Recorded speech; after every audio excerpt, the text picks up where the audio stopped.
Hello, this is Kaylia in 2020. What you are about to hear is the remastered version of the episode that you clicked on. Why?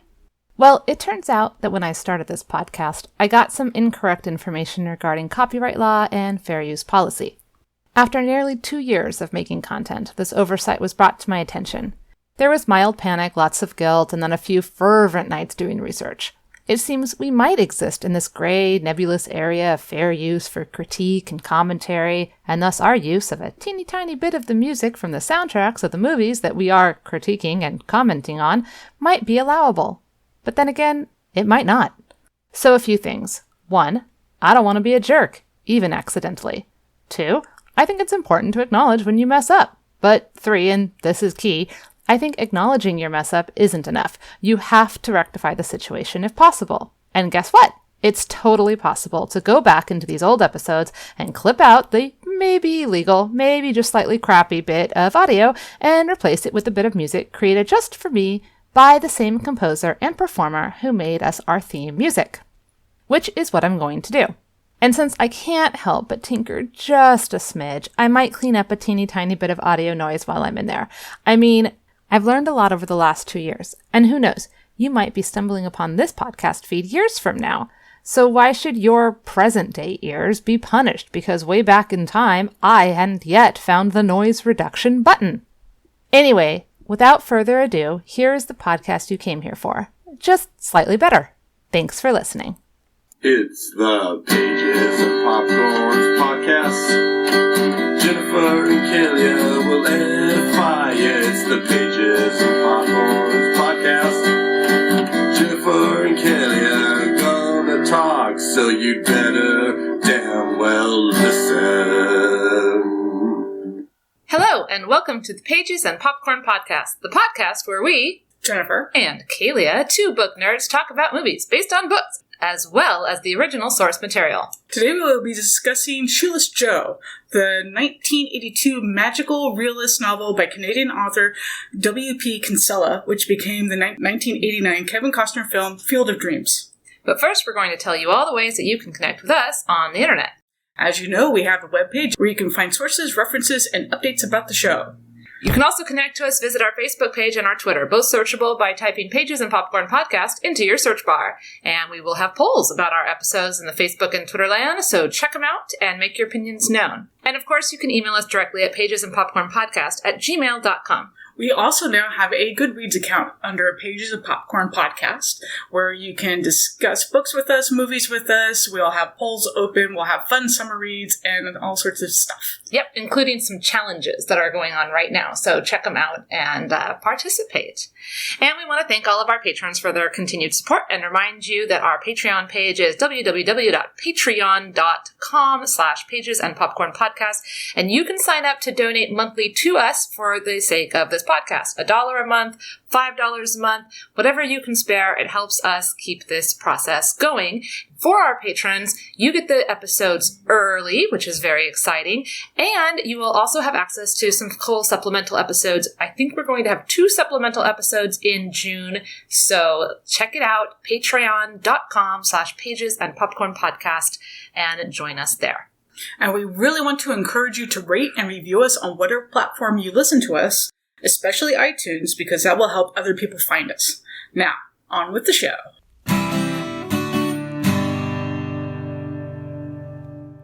Do you want to say how we came to it before I do my recap, or? I saw the movie when it came out, and it was like the big movie of its day.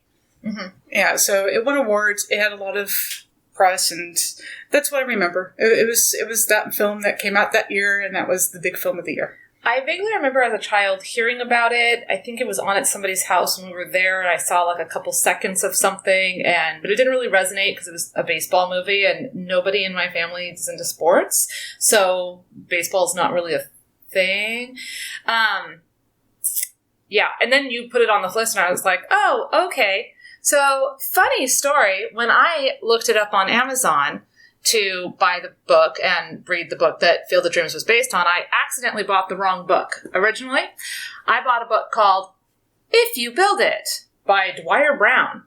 It is a book about fathers, fate, and Field of Dreams. which, of course, is why I bought it, because I thought, oh, this must be the book that the movie's based on. No, the movie is based on the book Shoeless Joe. This book is a memoir by the actor who played the father of Kevin Costner's character in the last 5 minutes of the movie.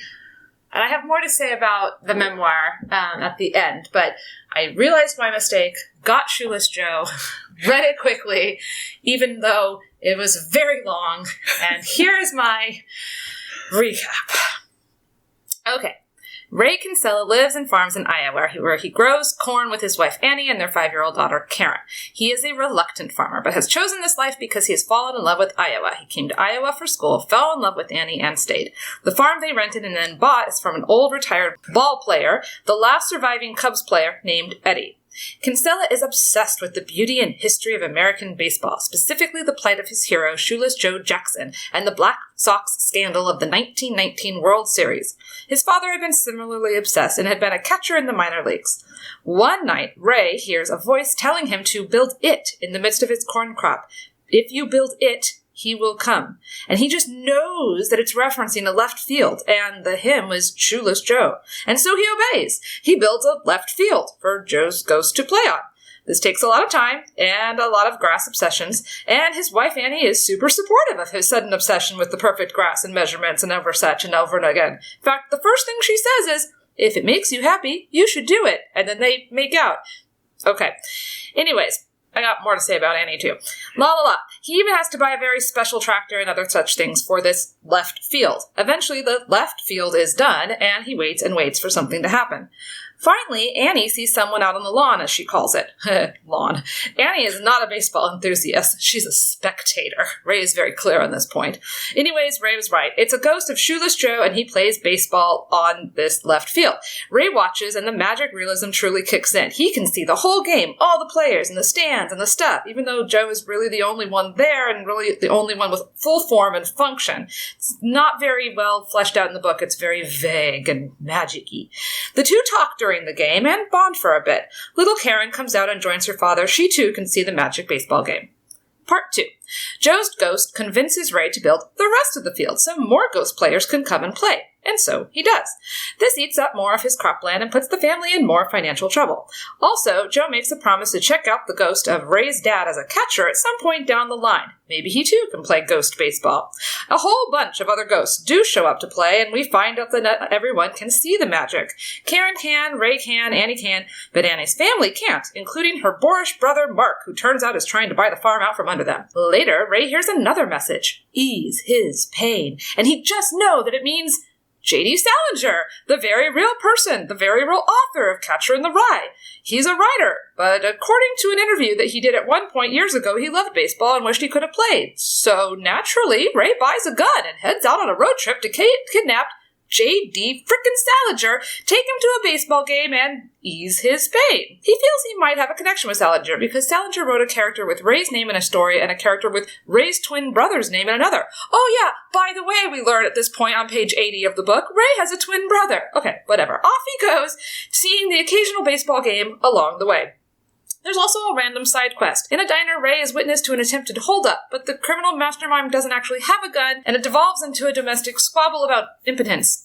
Okay, whatever. Eventually, Ray gets to Salinger's house and accosts him in the driveway. He pretends to have a gun and tells JD that he is there to take him to a baseball game.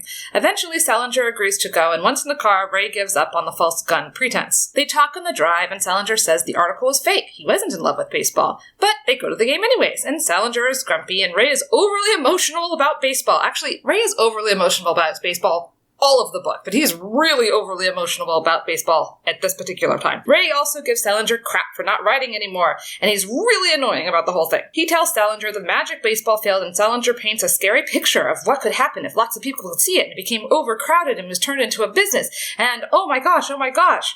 So then Ray gets another message, this time from the scoreboard. It's the stats of a player named Moonlight Graham who only played 1 inning in the majors.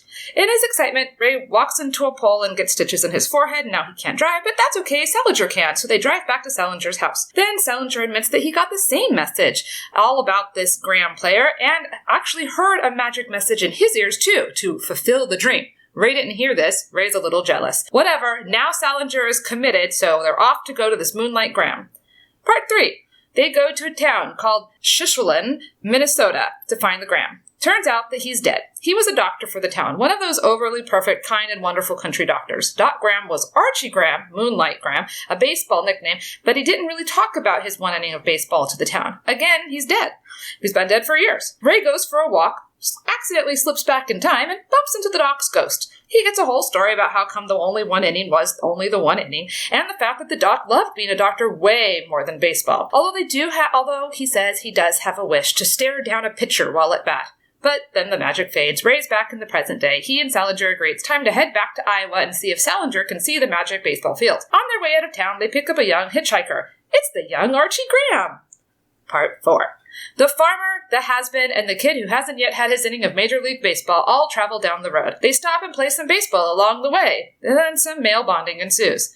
Baseball is like church, you know. On the way, they also stop for Eddie, the oldest living Chicago Cub, the old man that Ray bought the farm from. This man is also obsessed with baseball. He loves to tell anyone and everyone who will listen how he played in the majors and how he's going to be buried in a Chicago Cubs uniform.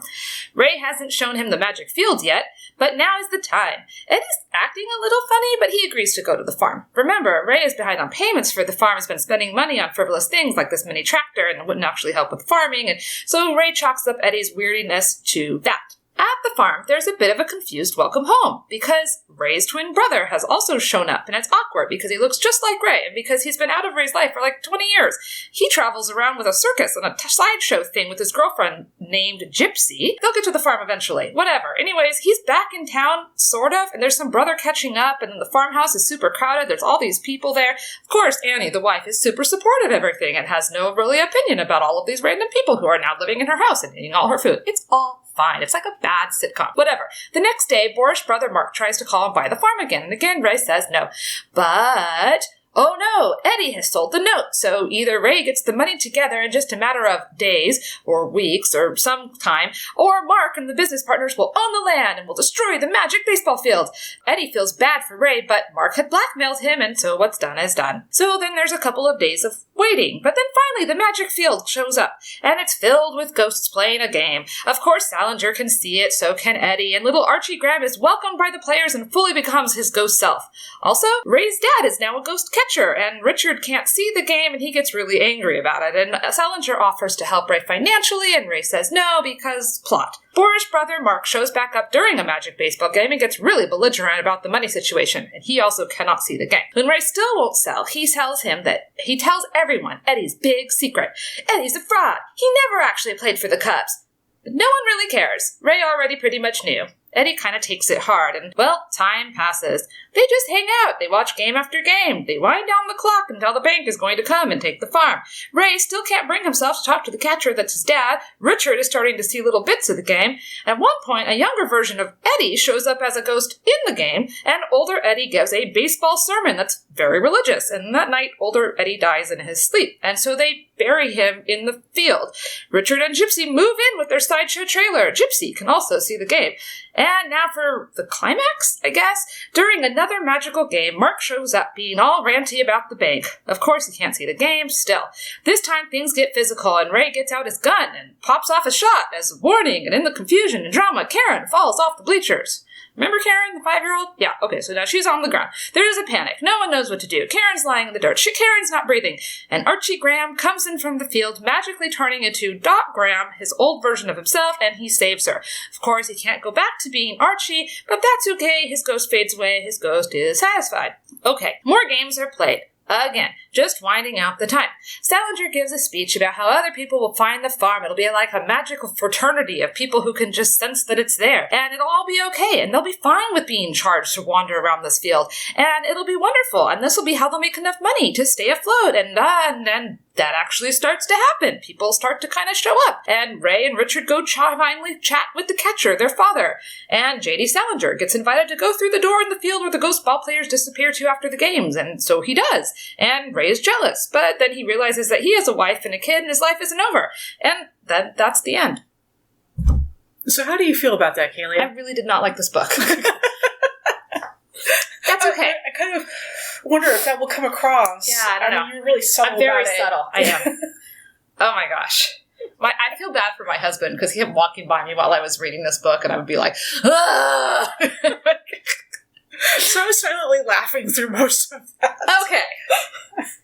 The movie recap is shorter. Okay, I promise. Here we go. Movie recap. Ray Kinsella, a novice corn farmer, lives with his wife Annie and their daughter Karen on an Iowa farm. In the opening narration, he discusses his troubled relationship with his father, John, a devoted baseball fan who never made it to the majors. While walking through his cornfield one evening, he hears a voice whispering, "If you build it, he will come." Ray also sees a vision of a baseball diamond in his field. Annie is skeptical, but agrees to him plowing under part of their corn in order to build a baseball field. A whole field, despite the financial repercussions it will cause. As he builds, he tells Karen about the 1919 Black Sox scandal, and months pass, and one night, a uniformed man appears in the field, which Ray recognizes as Shoeless Joe Jackson, the deceased baseball player his father had idolized. Thrilled to play baseball again, Joe asks if others can play there and later returns with the 7 additional players who were banned in the 1919 scandal. Ray's brother-in-law, Mark, unable to see the players, warns that Ray will go bankrupt unless the corn is replanted.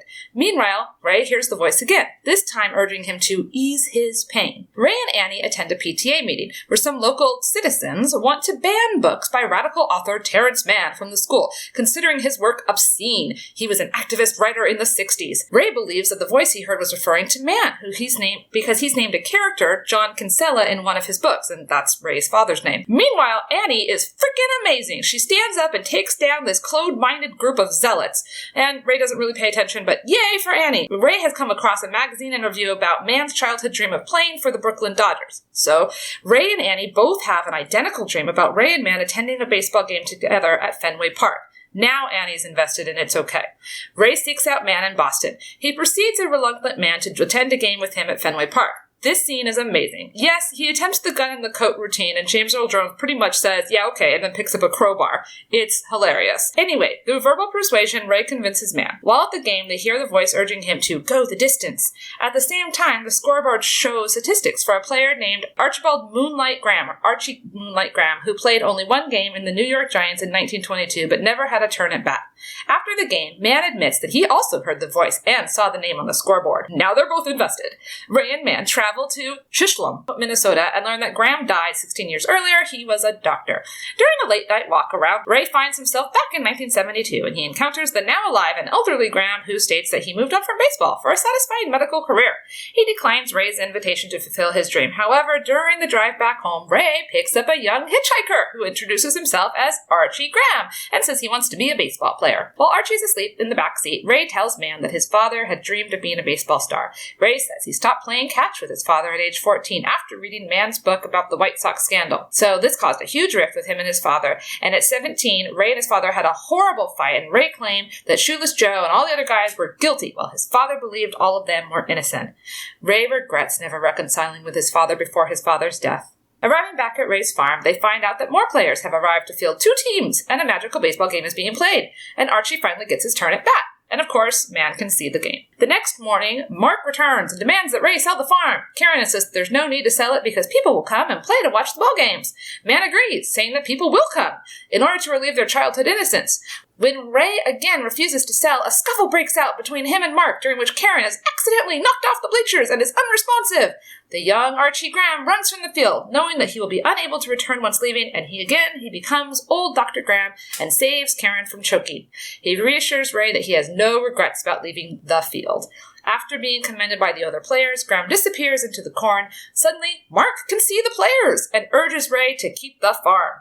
After the game, Shoeless Joe invites Mann to enter the corn. He accepts and disappears into it. Ray is a little bitter about not being invited himself, but Shoeless Joe rebukes him. If he really wants a reward for having sacrificed so much, then he should stay on the field. Shoeless Joe then glances towards a player at home plate, saying, "If you build it, he will come." Dun dun dun. The player removes his catcher's mask to reveal that he is Ray's father. As a young man, shocked, Ray realized that "ease his pain" referred to his father, or maybe to himself, and believes that Shoeless Joe was the voice all along, but Joe says "ease his pain" was about Ray. Oh, yes. Joe disappears into the corn.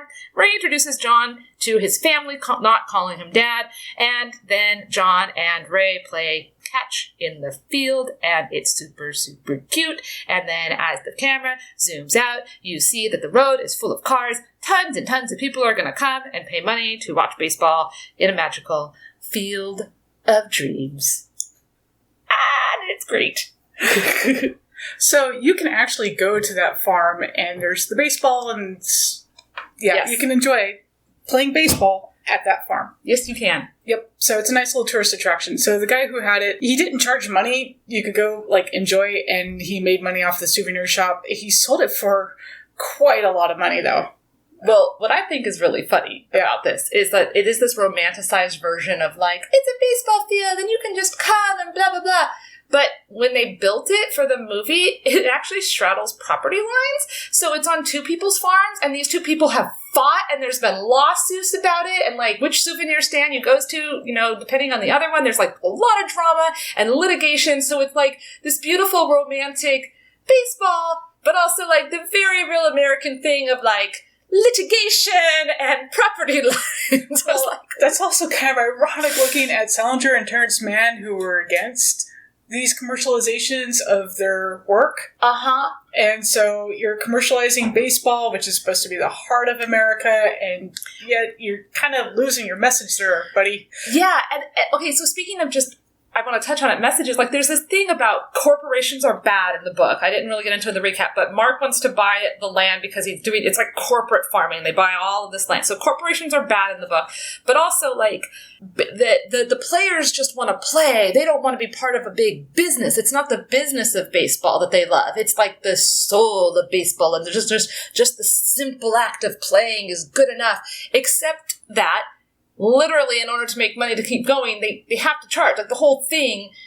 So it's a little ironic. And there's also the Black Sox scandal. Yes! Which was about cheating, right? Like, Yeah. whether or not they cheated or not, but they were found, okay. So Shoeless Joe was the only one who, and again, this is all contextual, like, is it real, is it not? But he was the one who historically has been deemed to be innocent. He couldn't read. He was just kind of swept up in this scandal.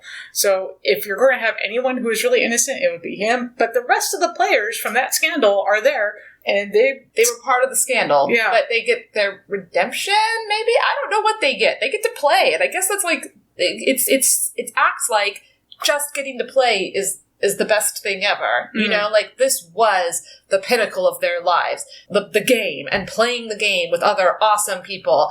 And what I like is that Doc Graham was like, yeah, baseball was cool, but, like, I loved my wife, Alicia, and if I hadn't been able to be a doctor, that would have been a true tragedy. Yeah. And, like, so he's, like, saying, and he says that in both the book and the movie, but I think it really lands in the movie. It doesn't land as much in the book. And in the movie, like, Ray really gets it. He's like, yeah, and I have this kick-ass wife. Well, I mean, in the book, his wife is not kick-ass, so maybe that was the difference. But in the movie, his wife is awesome, and his daughter's super cute, and he's, like, okay with, like, this is my life, and I get to have these connections, and I felt like the movie was much more about family and faith, and the book was like basically masturbatory baseball porn, and I don't even know, man. So much waxing poetic about baseball. And because I'm not a baseball fan, I'm not really into sports. But yeah, I have that same situation, and I was thinking about that when I was driving over, how much you hate horror films. And so whenever we have to discuss a horror film, it's like, okay, it's going to be a semi-one-sided discussion because you're just not into it. Uh-huh. And so with the baseball thing, you're not into baseball, I'm not into baseball, so we may not have the best perspective when talking about baseball. We are kind of outsiders on this one. Right. But I think it's important to note that, okay, so I read a bunch of reviews, and there are definitely baseball fans who think that this book was amazeballs. But they don't just say this book was written really well, and they really liked the story, and the book's about something that they love.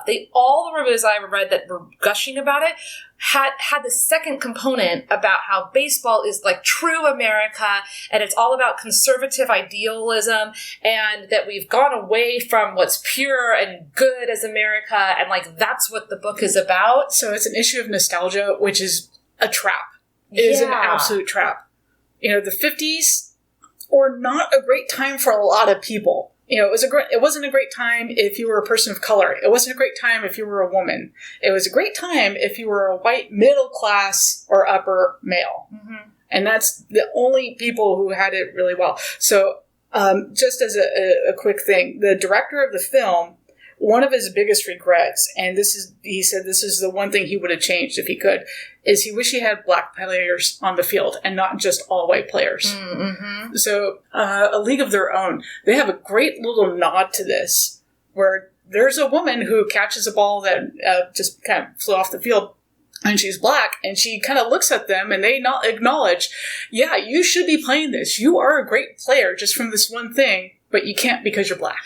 Right. And so A League of Their Own I thought about that when I watched Field of Dreams. Yeah. Because I was like, okay, here's another baseball movie. Now, Roger Ebert had this thing about, like, if you don't like sports movies because they're sports movies, then you're missing the point. Like, a baseball movie is not a movie. It's like sci-fi. You can't say you just dislike sci-fi because you don't like robots. Like, that's not what it's about. No, it's more about the thought experiment. Right. Well, and so sports movies, the sport is the metaphor. It's like the context, but what you're actually watching for is the character development and the people's connections and that, interpersonal drama.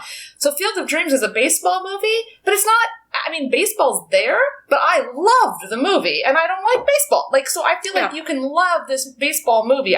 It's okay to kind of separate those two. So I think but to get back kind of in my circle here, I feel like in order to love this book, you probably need to love baseball. But to love the movie, I think you just need to love people. Yeah, it's more about sort of that idea of innocence. And as I said, nostalgia is a trap. Real quick, because I know we're going to reference it a few times. For those of you who don't know what magical realism is... I'm kind of a stickler for magical realism, and this doesn't quite fit the definition. Okay, well, I totally thought it did. So my definition is the literary artistic genre in which realistic narrative and naturalistic techniques are combined with surreal elements of dream and fantasy. Particularly from Latin American authors, it's often read as a genre of political subversion. Just as the fantastic and magical elements are presented as normal, the standard structure of reality is put into question. Essentially, magical realism is a chance for authors to show an alternative to an accepted reality, which can be an incredibly powerful tool for political regimes, but it doesn't have to be political. It can just, but like that part of it, alternative to accepted reality, the standard structure of reality is put into question. So, like, what is real and what isn't is kind of fuzzy, and there's some supernatural, but it's not really about that. So 100 Years of Solitude is one of the great, magical realism novels. And Toni Morrison kind of fits into this. Juan Rulfo, he's definitely a magical realism. To me, magical realism doesn't call attention to the magical elements. They're just there as part of the world. Whereas this does call into attention, can you see it? Can you not? Right. It's a little too self-aware for it to be magical realism to me, but then I'm a hardcore definition magical realism person. Okay. So I accepted it as magical realism. I think it's okay to have the attention drawn to it and keep it. But either way, it is that blending. No, but it's, where do you have magic in books where, we do magic now? I mean, there's urban fantasy, there's paranormal romance, But that's not magical realism. No, it isn't. But that's kind of the difference, is magical realism doesn't call attention to itself. If you have paranormal romance, urban fantasy, that kind of thing, that is calling attention that, hey, we have vampires. I think it comes to partly about explanation. Like, nobody needed an explanation in either the book or the movie. Like, they didn't need to understand it, and nobody was like, I don't understand. How does this work? Let's really get into it. Let's test the theories. Let's No, they just kind of accepted it without question. And so, like, that to me is what kind of keeps it in magical realism, as opposed to fantasy where there's rules, right? And there's, like, in Harry Potter, you have to learn the spell. You have to move your wand in a specific way. When Graham leaves the baseball field, he isn't coming back. Yes, there are rules. I'm not saying that there's not. I'm saying that they don't make as big of a deal. It's not, the point of the magic isn't about the rules. People aren't trying to utilize the magic to do other things. They simply accept that it's a gift. It's what it is. And he certainly does. She questions his sanity. She does in the movie, but in the book, she's just like, whatever you want to do. Whatever you want to do. And then there's graphic talk about, it's not super graphic, but it is. We don't get a lot of details about a lot of things, so it's very vague in the book. Basically, we get a lot of details about baseball, and then we get a lot of details about having sex with Annie. And, and how amazing she is for just being so supportive. I want to say, we can transition to this. Annie is a great character in the movie. Yes. I love that they added this PTA scene that was talking about censorship, and it really puts you in the time and the place. This movie was, where it was, and it's a great introduction to man, too. It's a very good introduction to It's exposition done right. Yes, and because it also shows character development. He's Ray's sitting at the PTA meeting, and he's there to kind of be supportive of his wife, but he's not really clued in. He's in his own little head. Annie's there to, like, fight the system, because in the movie, they make a big deal about the fact that Annie and Ray had been hippies, right? They went to Berkeley They in went the to 60s. Berkeley in the 60s. They have the VW bus thing, you know, like, that's them, and they read Terrence Mann, who's this black activist writer, and he changed their life, whereas in the book, it's earlier, it's set earlier, so everything kind of goes back a little bit, and J.D. Salinger is the author in question, but there's definitely no hippie, and I thought that was an interesting choice to kind of add that in and to make Annie more of a fully fleshed out character. I liked her character so much better in the movie. Definitely. So, Book Annie, her main motivation is, I want to be his wife. Yes. And that's the beginning and end of Annie. Yeah. She's there to be a mom and a wife and super supportive and yeah. Right. Well, and really from a narrative point, from like a story point, her character is there to flesh out that Ray has the wife and family thing. That's all she's there for. And to make sure that we don't think he's queer. So when people tell me, well, the book's always better than the movie, I go, no, sometimes movie makers make really intelligent decisions. And Annie was one of them. I like that they made her a much better character. Mm-hmm. And she got to be part of the magic. She had the prophetic dream. So, you know, she had her like, I don't know, man, seems weird until she got involved in it. So, you know, that... Yeah, she was feisty. I'm a super skeptic, right? But if God Almighty showed up at my dinner table tomorrow, I would have to be questioning my skepticism. So, like, I'm okay with, like, being open to things once you get new information, right? And that was Annie in the movie, definitely. And she was just pretty awesome. So, another really good choice was getting rid of the twin. Yeah, Yeah.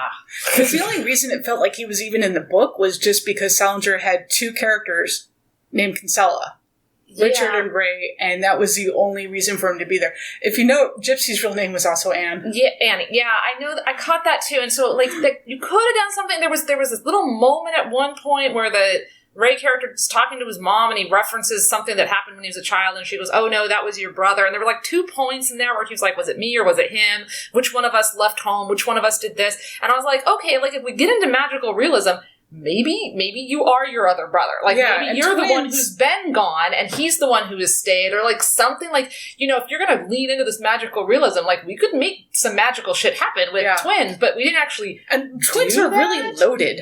Yes! The fact that we did not know that he had a twin until literally almost page 80, then halfway through part 2, we got, like, his father and his mother's, like, entire genealogical background. So-and-so moved from here, and then they lived here, and then they had these kids, and then this kid did this, and da-da. But no mention of the twin. I felt like, oh, hello, twin afterthought. Like, seriously, you got shoehorned into this book. So I am so glad that the twin got left out. I was a little sad that Eddie got left out. Kizzers. Eddie, like... Where did he come from? Like, all of a sudden, he was just in the book, living at their house, it seemed like. He was a major... Well, okay, he was... like so this is one of the problems I had with the book, is the book did not have a straight-up narrative structure, right? Yeah. So, which is fine if you do it well. But what happens is, there's no flashback where we're now going to take a break and we're going to have a flashback. The flashback is all interwoven with the present constantly. So, Ray cannot tell a simple story. Ray doesn't just say, I went to the store, I bought bread, I saw a dog on my way home. Ray says, I went to the store, it reminded me of the store that I lived at as a child, blah, blah, blah. You have 20 minutes about his childhood. And then I bought bread. And then he's going to talk about bread for 20 minutes, but it's like his grandmother's bread. And then I saw a dog. But at this point, we've forgotten that he was at the store because now he's back at the house and it's 3 days later. Like, I kid you not. Like, this is how this book is written. With a lot of baseball stuff inside. So, yes, Eddie was the guy that they were renting the farm from, and he'd mentioned him a few times, but then again, it became a much bigger character at the end. They stopped and picked him up on their way back to the farm. He had this moment of, like, I've not shown him the field, I guess I should, which, you know, of all people, he'd probably really appreciate it, but for some reason I didn't share it with him. And, like, we got the whole story about how they met and, like, all of this stuff, and then his family. And, like, so the character himself was interesting, and I thought that he had some cool parts. And I liked the idea of this old guy who didn't get his dream, so made it up, and like was like, I'm going to live it and breathe it and talk about it so much it's going to become real. And it's a great foil for Archie Graham. Yes! like, that was great, because they were, like, the two sides of the same coin. One almost had the dream and then was, like, cool with not having it because his life moved on, and the other didn't get even that close and, like, could not stop obsessing about it and pretending like he had it. So they were great foils, and we lose that because he's not there in the movie, but honestly, like, I'm fine. Like, I'm fine with him not being in the movie because the movie was written so well and it was tight.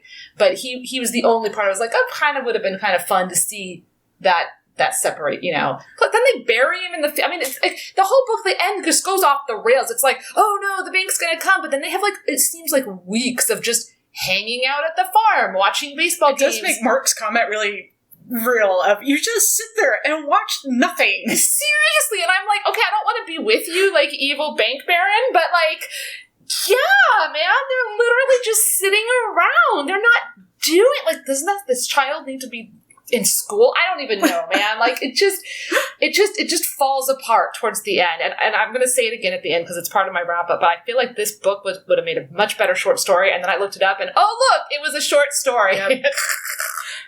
So Kinsella was really unhappy with how Mark was portrayed in the movie because he wanted to have, like, the villainy villain with the mustache twirling and but it was a smart choice. It was not only a smart choice, but it made it so that the villain wasn't evil and was like, he wanted to take care of Annie. Like, that was his thing. He was a brother who was wanting to take care of his sister. It's like, you're going to lose everything. And then at the end, when he sees the thing, like, he's like, oh God, don't sell this place. Like, he makes that turn. So then there is no bad guy. I'm okay with a movie not having a bad guy.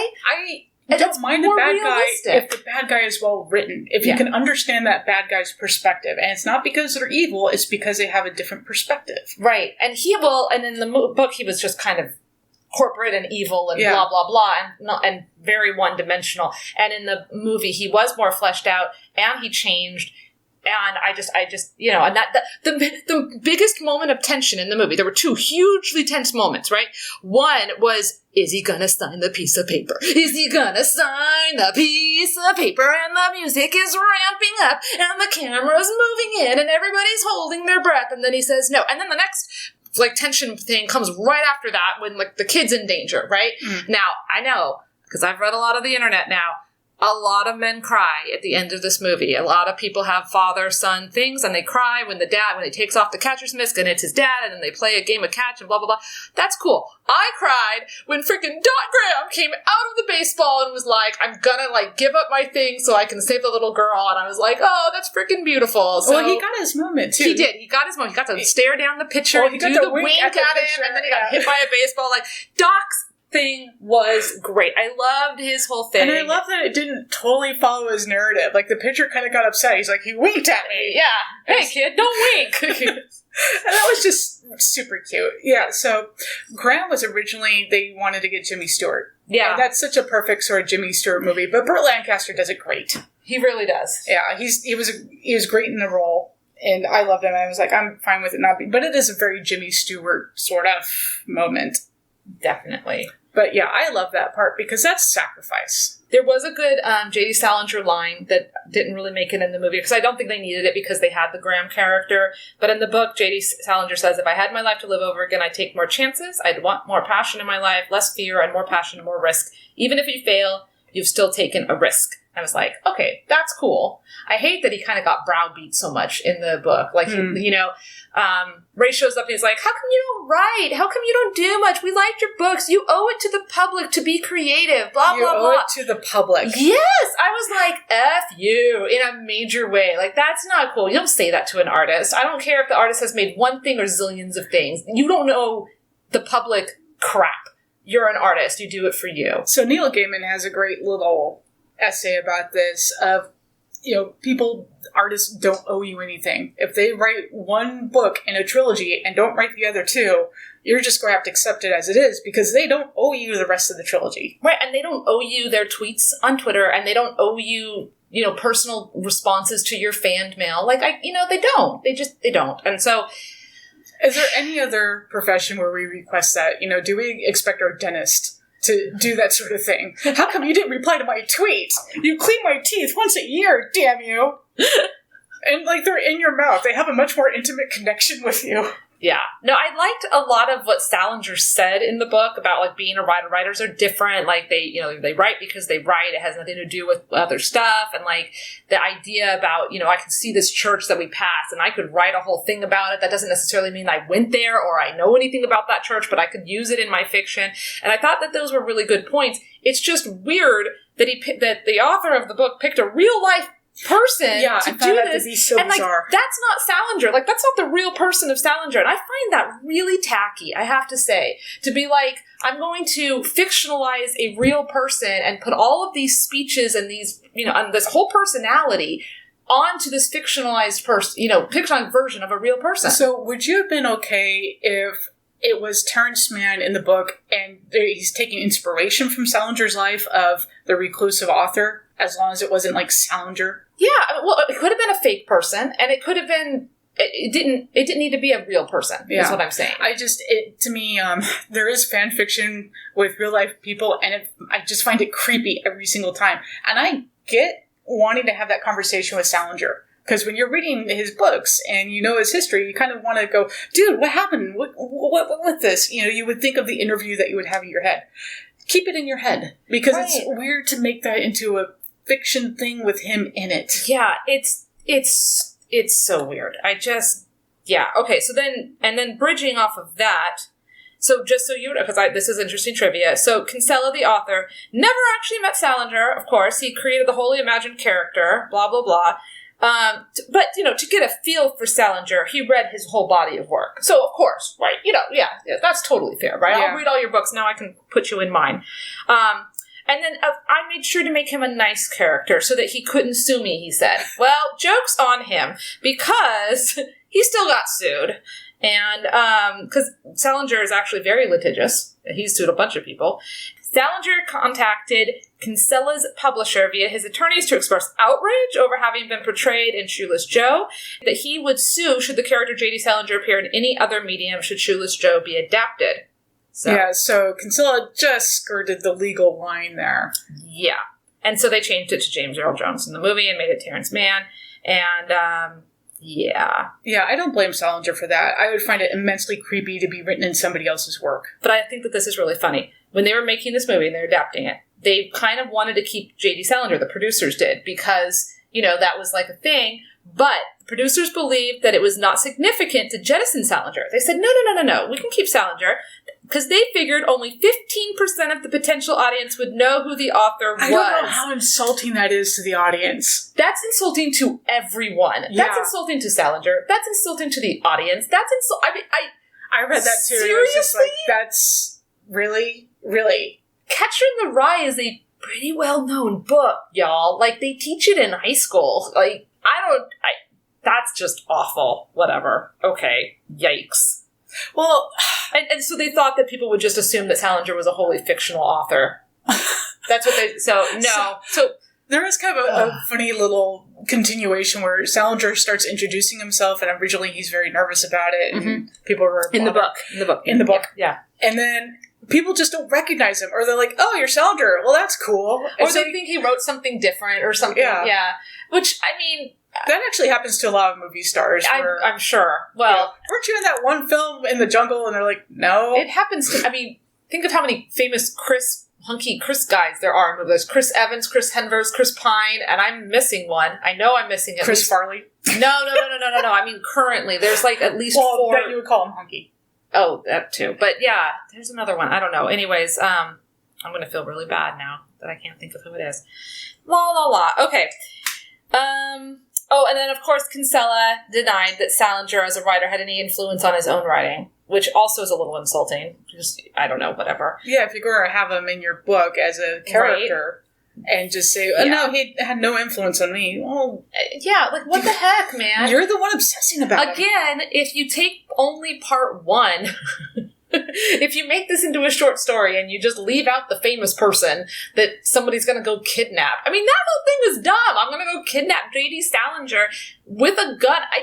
Oh my God. There's, you talked about the magical realism, like pointing to itself and being like, this is magic. Like, okay, I can actually buy into a world where there's like ghosts and stuff because it's a fictionalized book, and I'm like, that's cool. Random baseball players playing baseball, like that's fine. I've accepted the reality of this world. But he's like, I'm going to buy a gun and go kidnap J.D. Salinger, and I was like, yeah, nope. I don't know. Like, at some point now, you've lost me. You're not sympathetic I couldn't imagine anymore. Annie going along with that. Just book Annie, even, who was just there to be supportive. Even so, it's like, honey, you're probably going to spend the next 20 years in prison if you do that. It's just weird. It's just weird. Yeah. Well, and then that kind of gets to the difference of Ray in the book and the movie, too. Like, in the book, I didn't like Ray. Like, I was like, I get it. You love baseball. Like, simmer down. But also, like, I didn't... He was like, he's heard the voice and he knew what it was. He just knew. Like, and the way we knew that he knew was because he would tell someone. Like, it wasn't even in part of the movie. He has to search a little bit. And we didn't even get it in his internal monologue. What does it mean? I think it means this. No, like, he just says this. Like, it just... I didn't feel like his internal monologue was great. So during the PTA meeting, he's got eases pain written all these different ways because he's trying to figure out this puzzle. Right. And I don't know. I didn't buy or enjoy his character or his motivations as much in the book. And the movie, and maybe it's just because Kevin Costner is just very likable, you know what I mean? And... but yeah, and and it starts up. We saw more of him with his daughter in the movie at the beginning, which was really cute. And you do have that bond. Yes, and he becomes like a real person. It's a little bit more fleshed out. You're sympathetic towards him, and he's talking to the little girl, and she's adorable. And so, like, they just did a better. I felt like he was way more sympathetic, and I rooted for him in the movie way more than in the book. Because there's some great choices here. Like when he's got her in the tractor and he's teaching her about baseball and they're having the bonding moment and it's really sweet. And so you do have that connection. Yeah, definitely. Well, and then even at one point, he and Annie are kind of talking about finances and they're frustrated. And she's like, Daddy. And he's like, just a minute, Karen. And you're like, yep, I've been there. I'm a parent, right? And then she's like, there's a man in the baseball field. And then it's like, oh, no, it's like a big thing. And so like, hey, don't. Sometimes your kids have important stuff to tell you. Sometimes they're just going to tell you that they remember that in kindergarten they stubbed their toe one day at school and they forgot to tell you, and now they're in second grade. So, but it's important that like, I get the frustration. I don't know. He was very fleshed out, and I bought it. I liked it. So Kevin Costner originally wasn't asked to do this film because he just came off of doing Bull Durham. He just did a baseball film, and so they didn't want to get him, and then he read the script and wanted to be in it, and they're like, okay, cool. Yeah. And Kevin Costner is actually a pretty good baseball player, so when he has to flub early on when playing Shoeless Joe, that's kind of hard to do because he actually can play really well. Yeah, I like Kevin. I've not seen Bull Durham. I have seen I saw this one. I really enjoyed it. And this movie was funny. Yeah. Like, there were funny moments. I don't remember there being any funny moments in the book. I thought the J.D. Salinger one where he gets misremembered or people are like, oh, yeah, that's cool, you're the author. That was... I guess it was mildly humorous, I would say, as you're reading it. I laughed out loud a couple times in the movie, especially the stuff between Terrence Mann, James Earl Jones, and he's like, well, come with me, I've got this gun in my pocket, and then... He pulls out the crowbar. What are you doing? I'm going to beat your ass, and then I'm going to, no, I'm sorry, it's pretend, yeah. So that scene, Kevin Costner was actually really, really sick. And I will say, I am not a Kevin Costner fan. I think his ego's gone a little overboard. But you can't tell he was sick in that scene. He can be a legitimately good actor. The character for James Earl Jones was written for James Earl Jones. Yes. They wanted that voice. And James Earl Jones is actually kind of a soft-spoken guy. He's not big and blustery. So he had to push himself to do also, some of these they things. wanted the visual of Kevin Costner trying to kidnap a very large person. Yeah. Yeah. So, I mean, that's really funny. I liked it. Yeah. No, I think Kevin Costner's a fine actor. I don't think I've seen anything in it that he's been in that I... Waterworld. I didn't hate him in Waterworld. We can debate that. Different thing. Yeah. Too bad it's not a book. Otherwise, I could totally rant on that one. There you go. Let's see here. I had a couple other themes. Did you have any other? Okay, so if we're going to go with, being tied to the land, I really love this one scene in the book where he's telling the baseball players, I'm going to lose a farm. I'm sorry, guys. And they're all like, but we can help. We'll get horses. We all used to farm and do stuff like this. From the 30s, we know how farming works. And he has this moment of thinking about these baseball players in their baseball uniforms farming his crops, which is kind of funny. It's not laugh out loud, but that's a great image. And so that connection to the land, how this is sort of an American thing, the whole farming bit. So it's part of that theme. It's the wind. Once you've fallen in love with the land, the wind never blows as cold. Sorry, I rolled my eyes. I thought there were some great descriptions in the book, and not all the way through, but there were times where I was like, wow, that was extremely well done. So he talks about misting the grass in a certain way so that the frost won't kill it.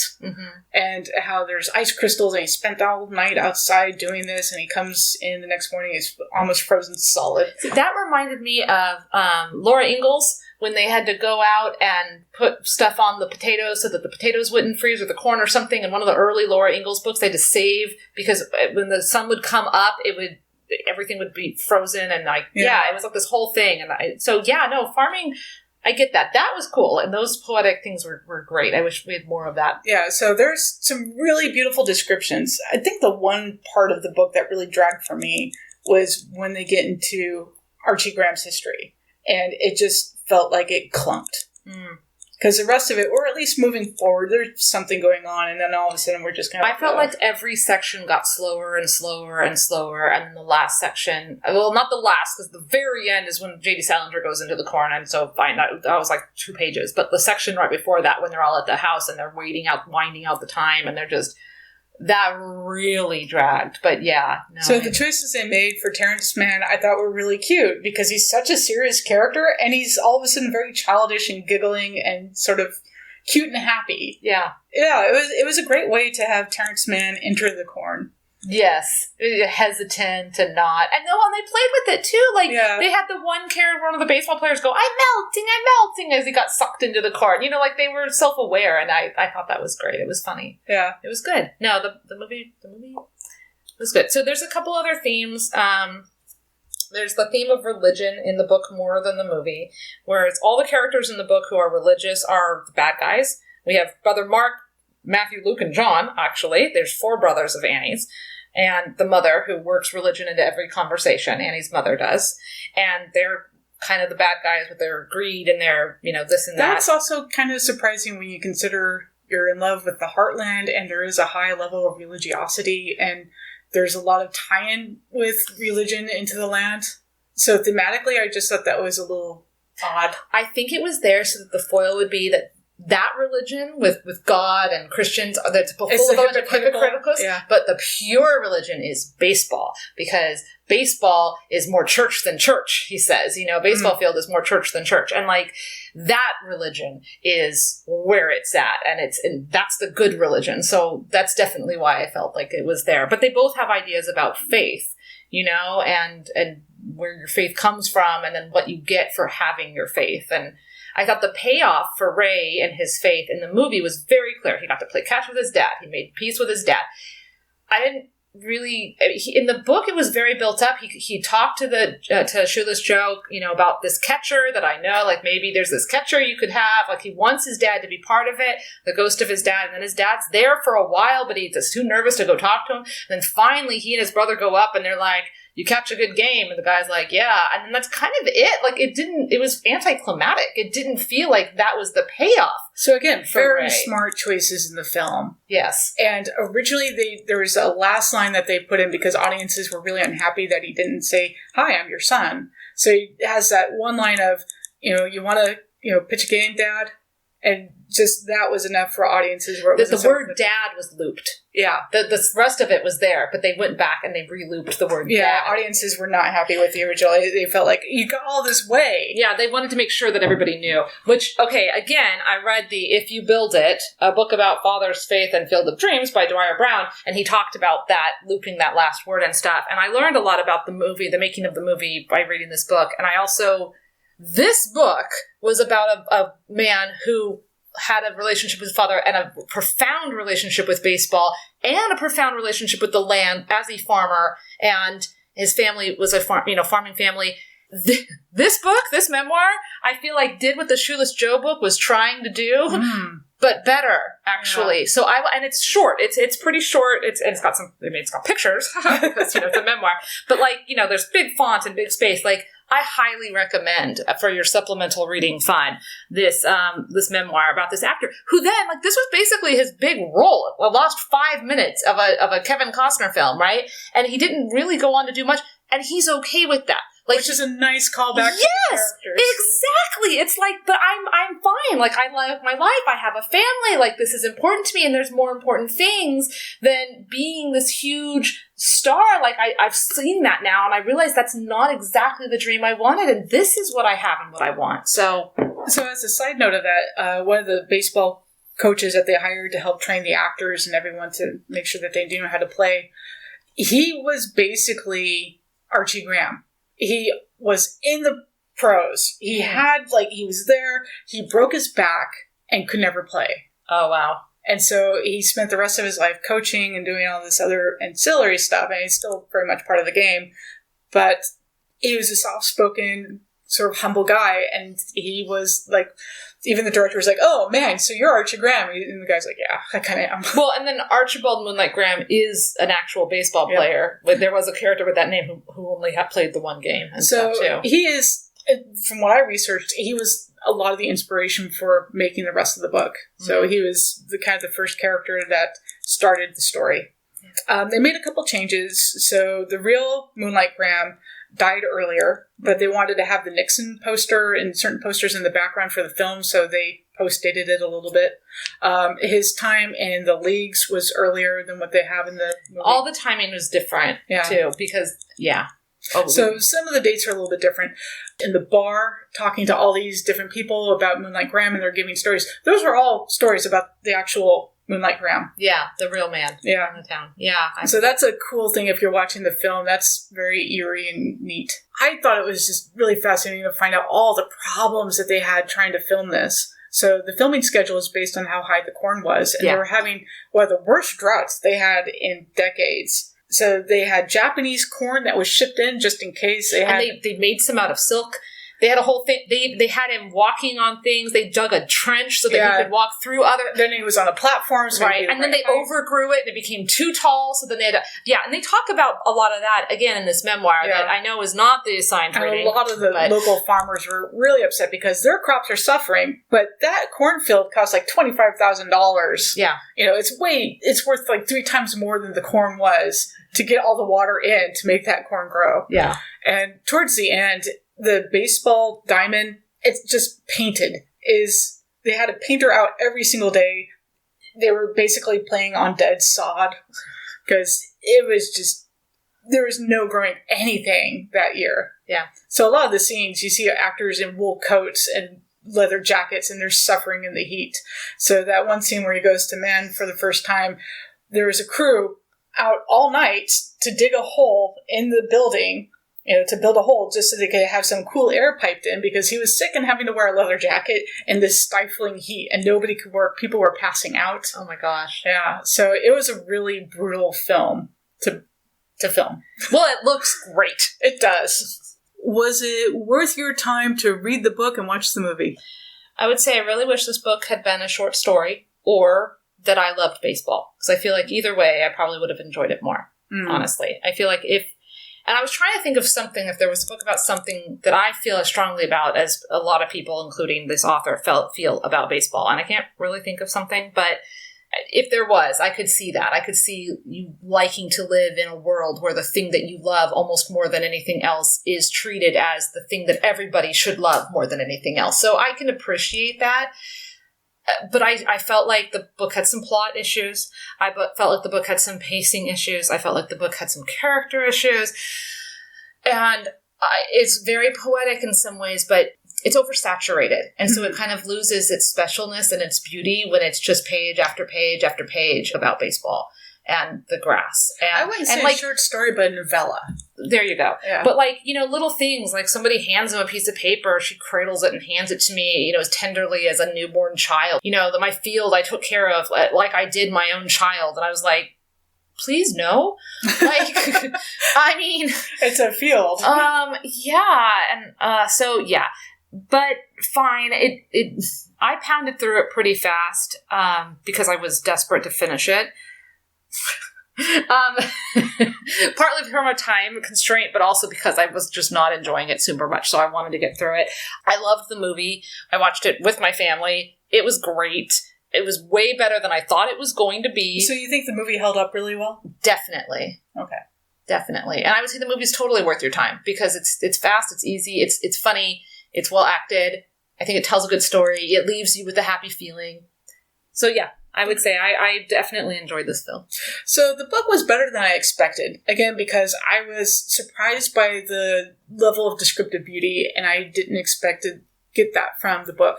So that was surprising. Although, yeah, to me it was clunky. And this is when I argue to people, the movies are sometimes much better than the book. They made smart decisions in this. They took something that was not entirely perfect, but this is what happens when you have a whole group of people going, okay, that's an interesting idea. We're going to shelf that and go with this idea. And when you have collaborations, sometimes that comes out to something a lot better.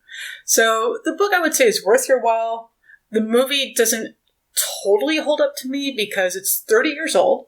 So it hit the 30th anniversary in April. And some of the technology just, it looks like, okay, yeah, that's a painted scene. It doesn't look quite as great. But story-wise, I thought it was still really well done. Yeah, no, I felt like it aged very well because it wasn't relying on outdated technology, really. I mean, like, of course, nowadays we would have cell phones instead of the payphone and blah, blah, blah. And, like, there would be the internet as opposed, we were watching it when he goes to the library.